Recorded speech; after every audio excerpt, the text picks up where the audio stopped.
Hey YouTube, how you guys doing today? Kevin here, coming back at you with another video. So we're working on the chappy. Yep, the Yamaha chappy. The 1978 Yamaha chappy. Well, I got the seal in right here. This little multiple O-rings for the petcock, which is what we're working on today. So I've already already cleaned it. It's already been cleaned. We already seen that video. It's all water under the bridge, if you will. So I wanted to talk to you guys a little bit about this. There's a couple of tech tips that you're going to need to know. See right here, I put the screws in here so I wouldn't lose them. So there's a little helpful tech tip for you. Put the screws back in the screw holes where they came out of.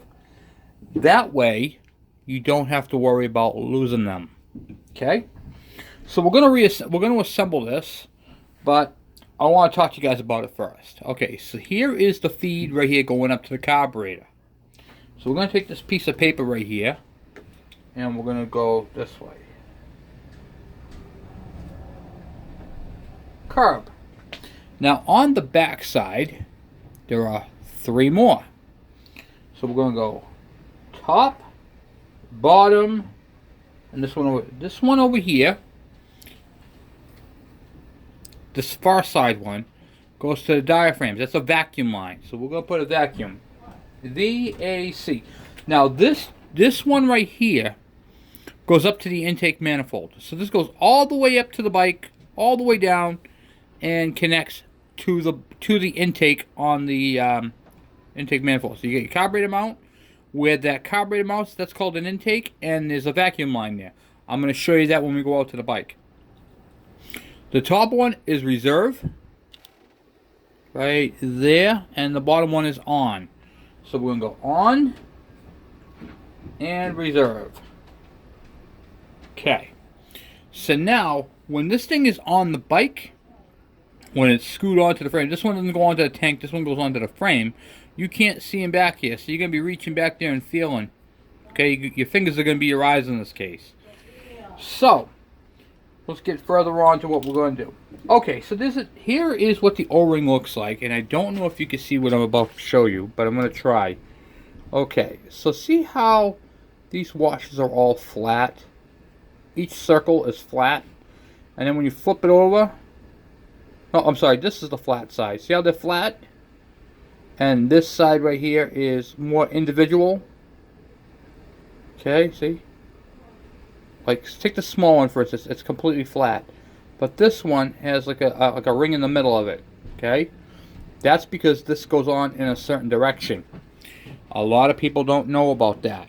Okay? They just throw them on there and then they open it up a month later and it rips. So, if you look on this side where all the O-rings are completely flat, and these ones right here are more individual. The flat side goes in. Okay? Goes in. So you have 3 big holes right there and 1 little one. One little one goes with that little one. Realistically, it only fits in one way. Okay? Then, what I do, just a quick blast of WD-40. Just to give us some lubrication. Then you got your valve.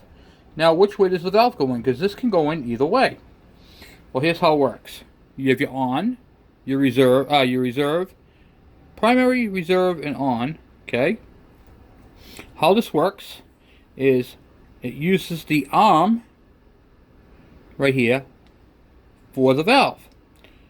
So when you go to put this back together, you'll see there's a little stop right there that goes opposite of the arm, like that. So when you go to turn it on, it's going to go to the stop. See it stop right there on that metal tab? Then it's going to go around and then just stop. Also, if you hold it this way, I'll take it back off for a minute. See how it's bent downward, that's how it goes on there. These right here, when you tighten it down, these are spring tension. This is really like a spring plate. And then we're going to tighten it down. So we're going to move this way. I'll put the 2 screws in, and boom.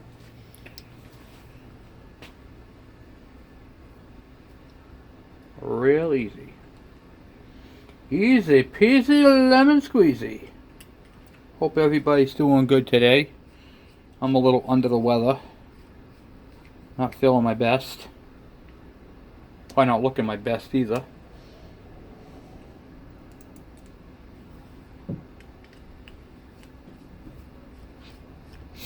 Screw that together. Check it with this. Okay. And then it moves nicely. Even resistance. It's perfect. Okay. So that is how that goes. Okay. So now we're at the chappy. Oh yeah. Chappy. Alright. So I've got the petcock. We're going to screw it on first. And mounts down here. Okay. Now the fuel lines I have may not be long enough. I don't know yet. But I'm going to have to find out. So we'll in back of it like this. I got a couple of... I ordered a new fuel line for this. But I have a couple of new fuel lines, just smaller. Some of this you're not going to be able to see. And I apologize. So I'm going to explain it to you how I'm doing it. As I'm doing it. Okay, so I got 5mm fuel hoses. And they're going to plug into the back of it and then feed up into the tank. So they're going to have to be cut down. It's going to be kind of like an agony of defeat, really. Because of where they're located. But they're not too bad. Alright. So we have the top one and the bottom one. I think these will be just fine. I am going to have to get a pair of cutters. So what I'm going to do, I'm going to reach in back. I got my schematic. I know that the bottom one is on. Okay. So that one is going to go to the top part of the tank. So there's 2 parts on this tank. Let's see if I can show you to you. Pull it out again. Okay. Which I already went over this before. So there's this one right here, this feed, and then this feed. This bottom one right here is going to be reserve. This top one right here is going to be the on. I'm going to the longest one I got. Put it to the tallest one. They are not easy going on. I'm going to tell you that right now. Okay, got that one on. And then the small one. Go on the smaller part.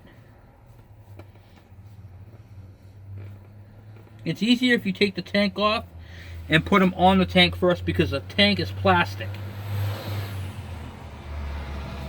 Okay. So you can see how I got them right here. So the top one is reserve. The top one is on. The bottom one is reserve. Then you just stick the tank back in there.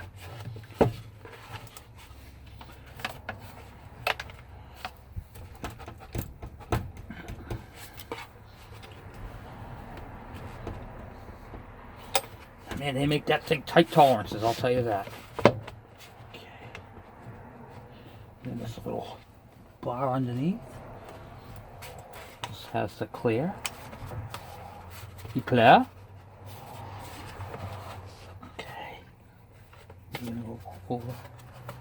There's a little crossbar. It's right about here. And it goes straight through the other side. So you got to make sure you get that on one over that. Because if you don't, it'll pinch it off, and then you won't get no fuel flow to your on. The bottom one is already cleared. Okay, and it sits like that. Okay, so now at that, you can feel it up there. It's perfect. Then there's a center part, a fender mount, that it also goes through. You also want to make sure it goes through that. So, I can't show it to you because of where it's located. You know what? I'll take the tank right out. I'll show it to you. Okay. because you guys need to see this. Alright, so here's that bar I just told you about that goes all the way straight across. Okay, these rubbers should be up so that the tank clamps onto them, and it clamps onto them right there. See that U shape right there? That's where they fit onto it. You have to clamp it on here, and the fuel line needs to go through this part. This is the fender mount. Here's your fender, your rear fender. That's the mount for it. Your line has to go through here to the back side of the petcock. If you don't do it this way, what will happen is it'll pinch off the fuel line, and then you won't get no fuel. And then you'll be all mad because your bike ain't running right. So it's going to look like that going in. One line on one side of the bar, one going through that little fender mount. Okay. Once you get that in, then you get to fight with it, like I've been doing.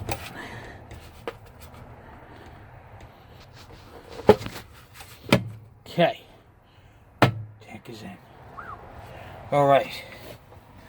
Then, make sure all your mounts are good, all the rubbers are in where they need to be. Alright. Now that there's a strap that goes right over, hooks onto here and goes right over. We'll put that on last. Alright.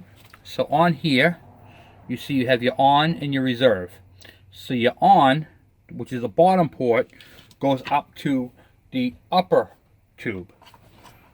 So the one that goes through the fender well, through the bottom part of that, what do you call it there, fender mount, is going to hook up to the bottom hole.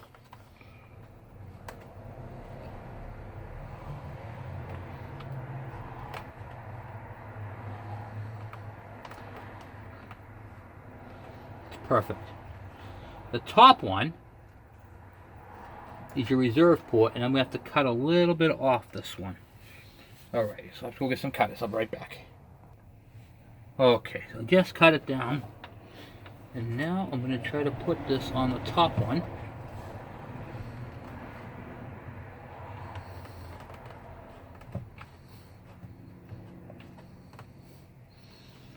Okay, looks good. Looks real good. There's no kinks. Now, a kink, instead of the hose being like smooth, it's kinked. It's like the fuel can't pass through. So you want to make sure that your fuel line is cut to the proper length so that it has a good flow to the petcock. And then you have your strap, which will put it like this for a second. Your strap is real simple. Hooks on one side, goes right over to the other. Boom, just a security strap for your tank. Once the seat's on there, it ain't going anywhere anyway. However, that's how that goes. Okay? Alright, so petcock is rebuilt. Feels great on the bike. And then we have other stuff. So we have the vacuum line, which is actually good. I don't know if it'll reach back there anymore. I think it got cut. Yeah, it got cut. Yeah, that's right. Alright, let me show you guys that. We're going to have to get a new vacuum line as well. Okay, so here is the intake right here where the carburetor goes. Right here. There's a tube. This black tube right here that hooks up to your intake. That runs all the way straight back and to that back port on the vacuum here. Okay, that is your vacuum to operate that. How that works, let me tell you what that does. Okay, where are you? Here you are. Okay, so what that does is when you crank in the engine, vacuum is applied to this and pulls the plunger open, which allows fuel to go from the tank to the petcock. Even if this thing is on, you're not going to get no fuel out of it because it's going to shut it off, because when that plunger moves in, it kills the fuel. So, even if you left this thing on for days, it's not going to really matter because there's no vacuum to it. So once you're cranking the engine over, It pulls on the vacuum. Fuel now runs into the carburetor. Okay? That's how that all works. It's a safety issue. Safety device. So we're making pretty good progress with this bike. So I got the, let me tell you where I'm at with the front here. I'll show you. So I straightened out the ears. I pulled the wiring all out. I straightened up the, I made it round again, the headlight assembly. I got to clean up the terminals on the marker lights and put them in. We need a choke cable assembly, but for now we're going to use the one that was on the bike just to hear it run properly. And we got to get the fuel line, which is ordered. I ordered a red one, a long red one. We're going to get the black one at the parts store, 5mm, or I might just get one at work. I don't know. We'll see. See, I think we might have some at work. Probably at the parts store. Yeah, better off. So I'll get the 5mm line at work at the parts store. I'll pull that off after. Goes right up to there. The carburetor is cleaned. Fixed the hole in the bowl. That's all set. We got the air filter assembly, but we don't have an air filter, so we got to get an air filter for it. That's it. This bike's ready to go.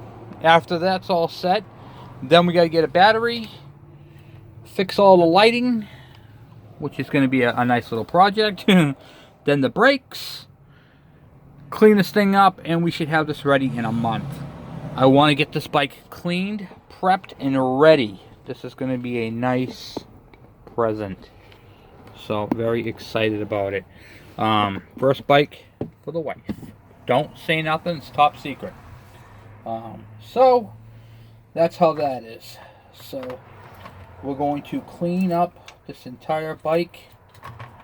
Take out that intake, we're going to fix all that. Bike runs, like I said, it runs good. Looks like some type of switch that was here. That's not there anymore. So I don't know what that's all about. We'll have to figure out what that is. But there's a light, there's a switch, there's a wire down here. I'll show you. That one right there, I don't know what that's for. But we're going to have to figure it out. Of course, I'm going to have to order a manual on this thing. And then you get your oil injection unit right there, your oil tank. And that's also pumped directly into the intake through this tube right here. So of course, that's your oiler right there, pumps it into the motor for you automatically. So it's a really nice system, nice setup. Let me get up. And yeah, we're gonna get there. This bike is going to run. And well, we heard it run on starting fluid. We never actually heard it run on its own. So I guess that would be the next step, huh? Alright, so you guys have come up with some great questions. And I tell you, those questions that you guys ask really help out the channel. And one person said, Kevin, why do you need to go with that air filter box, that one back there, when you can get a cone filter and it looks more high performance? Alright, well, I'm going to answer that question for you. So right here's the intake where the carburetor is, where it's going to go. So we're going to mount the carburetor on today. We're not going to start this thing because I have to get some lines, but we're going to mount it onto it. So I'm going to tell you why it's a bad idea to use a cone style filter. Okay. Now typically those cone style filters breathe a lot easier than a factory filter. There's no denying that.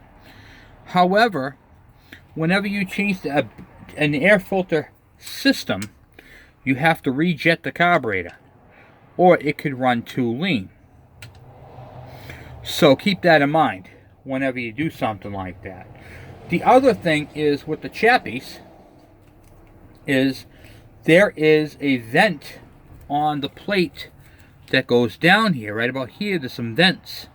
So what tends to happen when you have a carburetor that sits up, this carburetor doesn't lay flat like this. It actually is cocked up a little bit.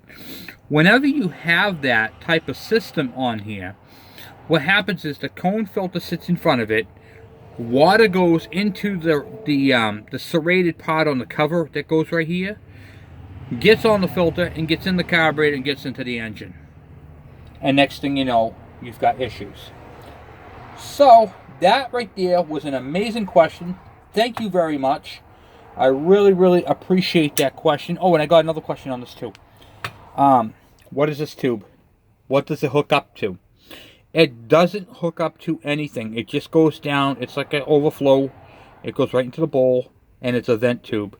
And if something was to happen, God forbid, it would put the fuel out that way and away from whatever it was trying to get away from.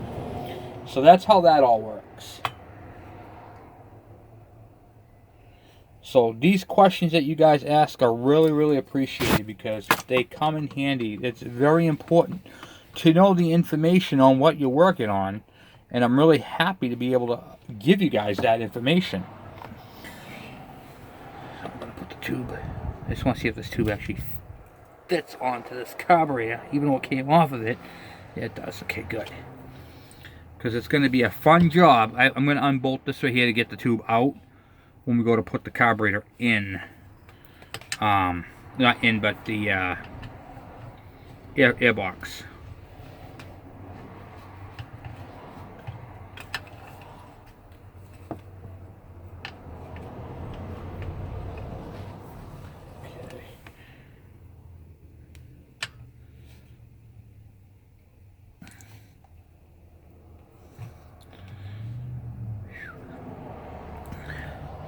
Alright, good. That clamped down good. Okay, so got that all clamped down. Carburetor's on. This part right here goes to that straight part that comes off of the petcock. Where's the petcock? Right there. Comes off on the back side, so it's going to go through here to the petcock. Alright, so we got that part squared. Here is the slide. There is a little notch right here for your idle speed, and then you have your a line on this side right here, cut out, and there's a little pin on that side, so it is directional and it goes in a certain direction. Okay.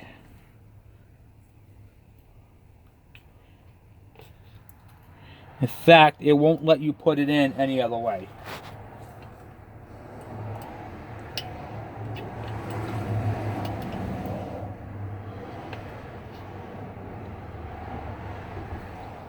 So if you're not lined up with that pin,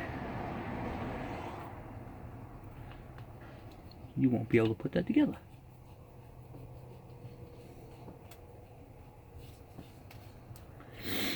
I'm going to snug this down later. I don't have a pair of pliers with me, but I always give that a little, don't go crazy with it, but just a little bit of a snug. And then here's the choke cable. I think I'm not going to use the choke cable yet. I've got a couple of ideas for a choke. I might go through the plastic panel with a Kawasaki one for now, and just pull it up and be done with the cable assembly, because they tend to break in there, always missing. So I think I can get away with doing it down bottom. I don't know. We'll see how it goes. I have a few options. On this Yamaha Chappy, I was unable to find a choke cable for this bike. However, you can use the cable from a Kawasaki Trail Boss 100. It has the choke in the same spot and it will work. Okay, so the key was out of stock. I ordered the key. They texted me back and said, "Oh, I'm sorry, it was listed like that, but we're actually out of stock on the key." So I don't actually have the key for this. So now I'm on the search for another key. Back at square one with that. However, I could take the lock out and bring it to a locksmith and have them key it up. We'll see how it goes. So, overall, the condition of the bike is coming around really good. So we got the petcock done. Fuel tank is cleaned out. It's got brand new fuel lines. Filter assembly. We're not using the filter in here. There's no filter screen. We're going to put the fuel filter right here in this open area right here. So we're going to have a fuel filter here. The line going to the carburetor. So it's going to be air filter, fuel filter, kind of right next to each other. So that's going to work out great. Then we have brakes back in front. We have gotta get rid of those BMX pegs, and then that's it, guys. That's it. Then we gotta get the seat. We need a seat, a cover, and the cover that goes here, and a headlight and bezel, and then that's it. So all in all, I think that this is going to be a good running bike. I'm so excited for her. So here on this is going to be good. We're going to pressure wash it, clean it all up, get her all done. I got the air filter assembly. Like I said, I just got to get an air filter. So I got the part that's missing. They actually gave me the whole thing, but I got the cover and the air filter screen cover. You know, the filter goes over that. And I have an extra box because it was all one piece. So I got that, which bolts up that way. And I don't know if this is really a 50 or an 80. I don't know how to tell that. I think it's an lb50. I don't have any of the information on it, but it has a speedometer that goes up to 80. So I can't imagine a 50 doing 80. But from what I heard, these things go pretty good. So I'm enjoying it. So that's where we're at. We got the headlight straightened out. These just slide, by the way. It's all straightened out. So the headlight will mount. I gotta put the directionals on. I gotta clean up the sockets and all that. Get all that done. Back and front, to and fro, and then I can bolt that all back up, and that'll be all set. So I think next week we'll get cracking on tearing these wheels apart and getting the brakes done. I still gotta get back on my KV75 and start working on that. I got the wheel bearings for the back. I got the tire for the back. I got the tube for the back. I got everything for the back except for the brakes and the sprockets. So hopefully I'll order them up this week, get them coming, and there'll be peace on earth, guys. Be perfect. So I can get that bike to a rolling chassis. Then we can jump back on the fuel tank and jump back onto the engine. Get that engine started. Get it working. So that's pretty much where I'm at right now, guys. I just wanted to say thank you again for viewing, watching, subscribing. Appreciate that, and sharing my videos. So this is the 1978 Yamaha Chappy lb50, as far as I know. And well, yeah, we're gonna be working on it. So if you guys have any questions or any comments, by all means, please share them down below. I'll talk to you guys later. I'm out.